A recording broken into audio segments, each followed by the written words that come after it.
Guaranteed हैं, भारत के संविधान जी ने दिए, लेकिन नॉन गारंटेड जो है आपके जो वो डायरेक्टिव जो principle of the state policy, इसको हम बोलते हैं डीपीएसपी। डीपीएसपी में जो दे रखा है वो आपके नॉन गारंटेड राइट हैं। मतलब स्टेट को कहा गया है कि नागरिकों के जो मौलिक अधिकार हैं उनसे तो भाई आप छेड़छाड़ नहीं करेंगे, उनको तो आदेश दे दिया है। लेकिन जो आपके आर्टिकल जो है 36 से लेकर के 51 तक हैं वो आपके डीपीएसपी हैं। अब आपको उसमें भी पता होगा कि गांधी जी का जो सिद्धांत था उसमें उसको भी जगह मिली डीपीएसपी में, आपका समाजवादी जब जो थे विचारधारा उसको भी मिली, और बौद्धिक जो थी उसको भी मिली। तो जो मैंने जो बताई थी आपको 38(2) जो है मोरारजी देसाई साहब ने जब लाया था तो समाजवादी मतलब नेचर के प्रधानमंत्री साहब हुए थे जिन्होंने ये बदलाव लाया था। तो कुल मिलाकर के हुई थी कि संविधान ने तो आपको इक्वलिटी बिफोर लॉ सिटीजन्स के लिए दे रखा है, और जो है इक्वल प्रोटेक्शन ऑफ लॉ भी दे रखा है। तो ये सारी चीजें जो है आपको दे रखी है। और लोक कल्याण राज्य सामाजिक व्यवस्था स्थापित करने के लिए सामाजिक, आर्थिक और राजनीतिक, जैसे मैं आपको यहाँ पर एक चीज और बताना चाहूँ, ये आपके जो संविधान में जो मतलब है जो वर्ड जो है वो देख सकते हैं preamble of constitution of India में, मतलब पूरा का पूरा तरह से विस्तार से दिया गया है। मनीषा जी या दीपांशी जी बेटा एक बार जरा पढ़ना the preamble of the constitution of India बेटा। Deepanshi. Yes, sir. Yes, sir. Yes, sir.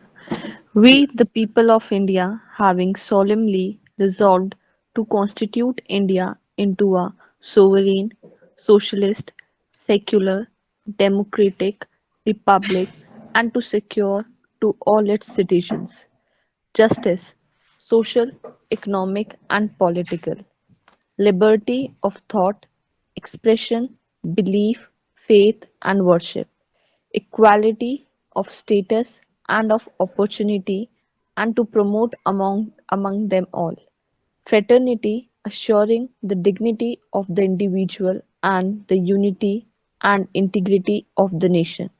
We do hereby give to ourselves this Constitution. Very good. तो देखिए स्टूडेंट, मैं क्या कहना चाहता हूँ, इसमें संविधान में लिखा हुआ था कि जस्टिस आपको करना है, न्याय करना है, और न्याय कैसा करना है, सोशल भी न्याय करना है, इकोनॉमिक भी न्याय करना है, पॉलिटिकल भी न्याय करना है। तो आपके preamble of constitution of India में लिखा हुआ है। अब यूथ को मतलब ये चीजें हमारे जो प्रीएम्बल में जो चीजें हैं उसमें सब कुछ है, और इसी से आपका रोजगार भी यहीं से निकलता है। और इसमें मैंने बताया 38(2) में मतलब ये भी प्रावधान है कि जो सामाजिक विषमता है उस सामाजिक विषमता को दूर करने के लिए आपको ये सारे के सारे मतलब राइट्स दिए गए। तो ये हमारे प्रीएम्बल में जो लिखा हुआ है ये बहुत। अब मैं आपको एक चीज बताना हो जाऊं, जैसे किसानों की समस्याएं हुई, तो जब बच्चों ने हमारे जो ऑफिस बियरर्स ने जो यूपीएससी जब बिंग का पिछली बार जब हमने किया था तो मैंने उसमें एक सेंटेंस यूज किया था कि भाई जो एग्रीकल्चर पे कानून बनाने का जो मतलब भारत के संविधान में जो व्यवस्था है वो स्टेट की है, राज्य सरकारों की है। तो देख लीजिए एक सेंटेंस मेरा जो आपको बताया था, जो बच्चे एक मैं कहता हूं कि मेरे लेक्चर रिकॉर्ड होने चाहिए क्योंकि बहुत मेहनत से तैयार करता हूं बच्चों में, ऐसे नहीं कि जो मन में आया वही बोल दिया। मैं पहले रिटन में देखो सारे के सारे रिटन में पूरे के पूरे रखता हूं, इसके बाद फिर मैं आपके सामने आता हूं तो अपनी आउटलाइंस पहले रखता हूं। तो मैं आपको बताना चाहूं किसानों ने देखो इतने बड़े आंदोलन किए, वो उन्होंने पूरा आंदोलन किया और सबको पता भी था, और अंत में देखो तीनों जो है भारत सरकार को जो कानून थे कृषि के वो वापस लेने पड़े ना। तो आप ये समझ सकते हैं कि किसानों ने डेमोक्रेटिक रहते हुए और रिपब्लिक रहते हुए, देखो डेमोक्रेसी का भी उन्होंने मतलब बिना किसी हथियार के और उनके मतलब जो है उन्होंने अपना आंदोलन चलाया, और रिपब्लिक को और डेमोक्रेसी को सच्चे मायने में स्थापित करने की भूमिका अगर आज की डेट में निभाई है 1978 के बाद में। 1978 में किसानों मतलब उसमें किसान सपोर्ट कर रहे थे लेकिन वहां बच्चे थे, स्टूडेंट थे, छात्र थे। लेकिन 2020 में और 21 में बदला समय, अब के समय में किसानों ने जो है आप सबको जगाया है। तो मैं आपको ये कह रहा हूं, आपको अपने संविधान को बचाने रखने के लिए आपको संविधान को, संविधान जी को समझना होगा। अंडरस्टैंडिंग, देखिए दो चीजें आपको अंडरस्टैंडिंग में और नॉलेज, नॉलेज में और अंडर से दोनों फर्क है। जैसे मान लो किसी चीज की आपको पता है लेकिन पता है आप उसकी समझ भी रखते हैं कि नहीं। जैसे न्यूटन ने कहा था मतलब पहले भी सेब जो नीचे ही तो गिरता था, वो थोड़ा कोई आसमान की तरफ जाता था, लेकिन उन्होंने सिद्धांत किया क्यों गिरता है। तो क्यों वाला जो क्वेश्चन है माय डियर स्टूडेंट, ये संविधान में यही चीज तो मैं आपको सिखा रहा हूं कि आप कोई भी अगर लॉ बनाते हैं तो 4 क्वेश्चन करो, व्हाट, व्हाई और व्हेन और हाउ। मतलब how to do, what to do, when to do and चारों वर्ड हो गए ना, एंड हाउ टू डू। तो आपके पढ़ने लिखने का जो आप जो पढ़ रहे हैं, जो युवा है, जो इतना एनर्जिक है, जो स्वामी विवेकानंद की आप जागो जब तक लक्ष्य प्राप्ति न हो जाए, उसके आप अनुयायी हो। डॉक्टर बाबा साहब बी आर अम्बेडकर साहब आपको इतना खूबसूरत संविधान दिया, तो मैं आपको यही कहना चाहूंगा कि आप संविधान को जरूर पढ़ें और जरूर पढ़ें। आप देखिए कि आपका रिपब्लिक और आपकी डेमोक्रेसी जो मूल्य हैं, जो कॉन्स्टिट्यूशनल जो मोरलिटी है, कॉन्स्टिट्यूशनल जो आपके प्रिंसिपल्स हैं, आज वो खतरे में हैं। अब खतरे में हैं तो उनको बताना तो पड़ेगा ना कि भाई इनको बचाए रखने की, लेकिन हम किसी सरकार का या किसी का, हमें उससे कोई सरकार हो, हमें इससे मतलब नहीं है। इंदिरा गांधी जी ने नहीं करा था गलत काम, उन्होंने भी करा था। अब जैसे ही यहाँ पे जो उन्होंने करा था तो सरकार बदली, मोरारजी देसाई जी आए थे। अब यहाँ पर भी जो है ना, ये कृषि कानून वापस लिए ना। तो कहने का मतलब है जब जनमानस को सारी चीजें पता चलता है, तो जनमानस अगर उसको लेता है तो मेरे हिसाब से उसमें बहुत ही ताकत आती है।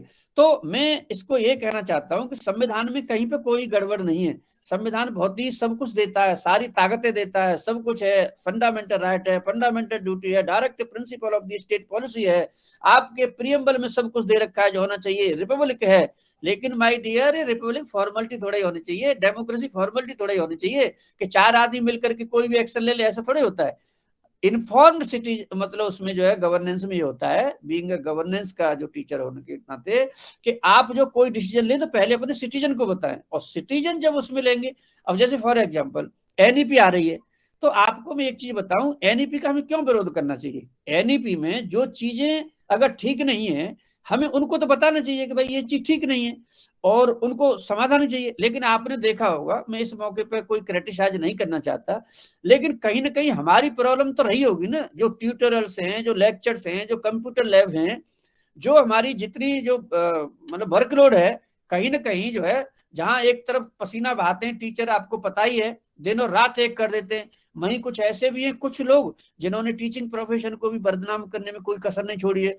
अब जो है एनईपी जब आ रही है, तो एनईपी इसीलिए तो आई, एनईपी की जरूरत क्या थी। अगर हम पूरा रिकॉर्ड रखते, अब इसमें सारे रिकॉर्ड होंगे, क्या पढ़ा रहे हैं, कब पढ़ा रहे हैं, कैसे पढ़ा रहे हैं, तो ये काम पहले ही कर लेते तो कोई परेशानी नहीं होती। तो मेरे हिसाब से हमारे संवैधानिक ढांचे में, हमारे किसी में भी कहीं पर भी कोई, अब जैसे यूनिवर्सिटी ऑफ दिल्ली है, तो यूनिवर्सिटी दिल्ली जो एक्ट है, अरे ये भी तो संविधान से ही बना है।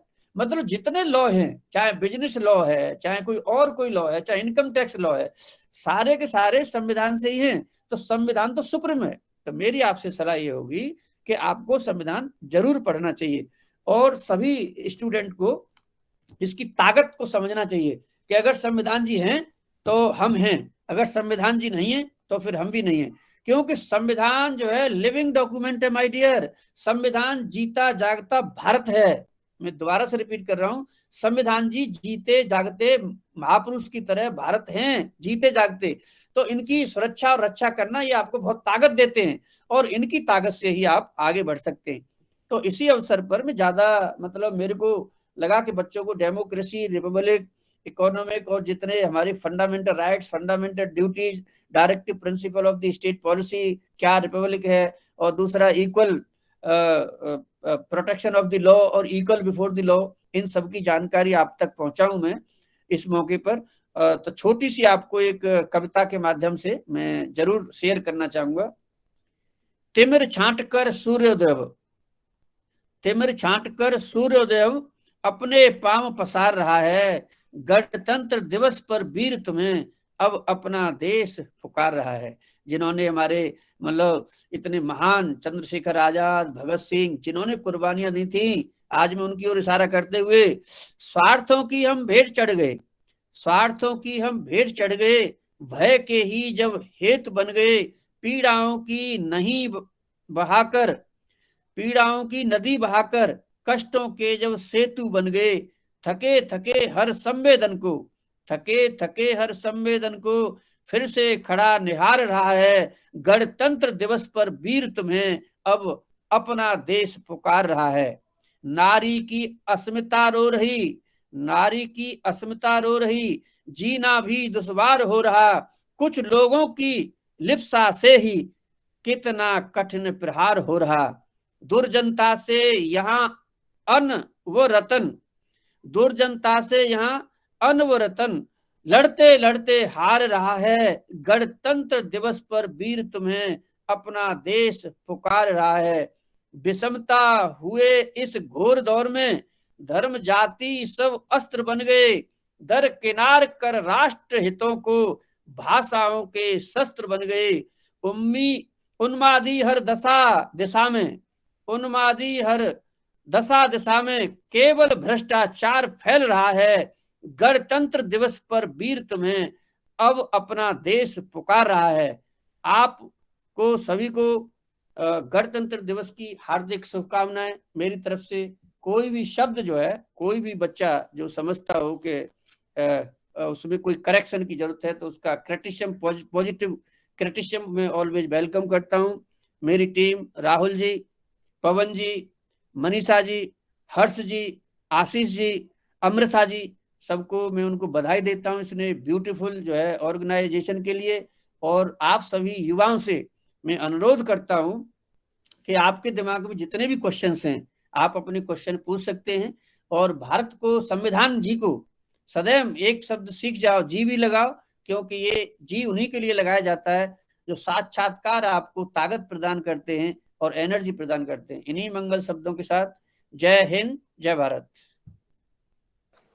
Thank you sir. क्या रेलेवेंस है, क्या संविधान है, और आज के समय में जो हमारी जिंदगियां हैं किस तरह से इसको कंटेम्परेरी हम कोरिलेट कर सकते हैं। तो संविधान में सबसे पहले हमारे प्यारे भारत की जो आन है और शान है वो हमारा भारतीय संविधान है। माय डियर स्टूडेंट्स, संविधान में परिवर्तन मतलब भारत में परिवर्तन, और भारत में परिवर्तन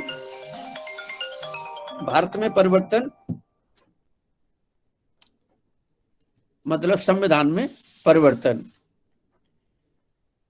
तो my dear, India is a constitution and constitution is India. इसमें आपकी सुप्रीम लॉ है, फंडामेंटल लॉ ऑफ लैंड, जिसमें कि अभी मेरे दीपांशी जी ने बहुत ही ब्यूटीफुली सी नरेटेड कि what are the rights we are enjoying given. तो उन्होंने उनके पहले से ही बता दिया आपको। Fundamental duties my dear student, जितने राइट्स हमारे इम्पोर्टेंट हैं उसी तरह से हमारे ड्यूटीज भी बहुत ज्यादा इम्पोर्टेंट हैं। Constitutional India is the mother of all laws in India. General standing में ये कहना चाहूंगा कि why constitution of India is so important. और आज जो हमारा टॉपिक है, जो रेलेवेंस है, जो सिग्निफिकेंस है, ये किस तरह से हमारी जिंदगियों को स्टूडेंट्स प्रभावित करता है, अफेक्ट करता है। तो इस संबंध में मैं आपको बताना चाहूंगा थोड़ी सी हिस्टोरिकल बैकग्राउंड, जैसे हमारे स्टूडेंट ने भी हिंट किया था उस तरफ।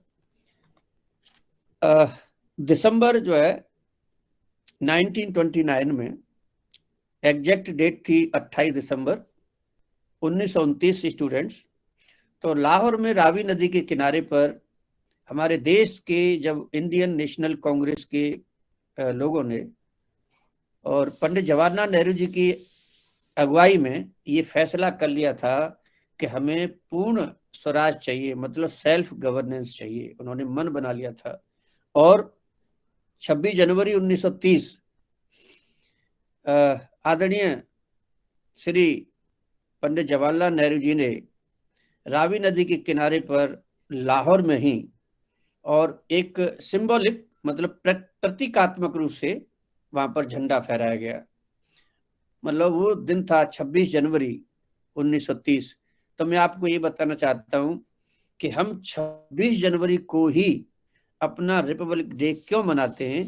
तो इसके पीछे का जो हमारे जो भारतीय संस्कार कह सकते हैं, जो रिमेम्बरिंग जो हम करते हैं, वो हमारा पहला जो इंडियन नेशनल कांग्रेस ने रावी नदी के किनारे 1930 में 26 जनवरी को पंडित जवाहरलाल नेहरू जी ने हमारा तिरंगा फहराया था और हमने मान लिया था कि हम पूर्ण स्वराज जो है लेके ही रहेंगे, किसी तरह की उसमें कटौती बर्दाश्त उस समय पे नहीं थी।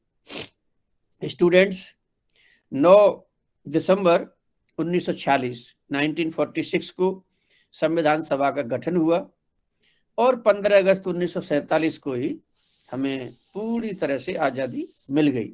लेकिन 26 नवंबर 1949, 26 ऑफ नवंबर 1949 हमारा संविधान एडॉप्ट हुआ, अंगीकार कर लिया गया।